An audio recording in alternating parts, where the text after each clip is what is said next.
আমরা এই যে বাসে চেপে পড়েছি, আগের দিন বাসে ওঠা পর্যন্ত ভিডিওটা দেখেছো। তো এই দেখো বাসে উঠে পড়েছি, ওরা ওপরে তো গল্প করছিল সবাই মিলে। আর এইদিকে নিচে আমরা দিদি, আমি, রঙ্গন, ভূমি এই চারজনে বসেছিলাম, অনেক অনেক গল্প করেছি।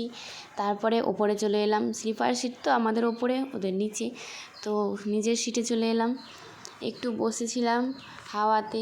তখন বিকেল কেবল গাড়ি ছেড়েছিল, এখন রাত হয়ে গেছে অনেক। তো টিভি চালিয়ে দিয়েছে, টিভি দেখতে দেখতে ভূমি তো ঘুমিয়ে পড়েছে। এদিকে ভূমি ঘুমিয়ে পড়েছে, এদিকে আমরা দুজন টিভি দেখছিলাম।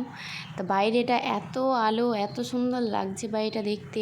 তখন বর্ধমানে পৌঁছে গেছি, তো সেখানে গিয়ে খাওয়া দাওয়া হয়ে গেল সবার। বাস থেমেছে, খাওয়া দাওয়া করে আবার তো গাড়িতে চাপতে হবে। তো চলো গাড়িতে করে চলে গেলাম।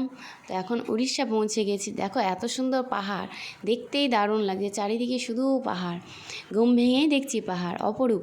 তো তারপরে সেখান থেকে 7টার সময় নেমে সেখানে ডাব খেলো একটা, আর এদিকে ভূমিকে খাইয়ে দিলাম। ও তো সকালবেলায় কিছু খাবে না, তো ফ্ল্যাক্সে করে গরম জল করে এনেছিলাম, তো সেটাই ল্যাক্টোগ্রো ওকে গুলে খাইয়ে দিতে হবে।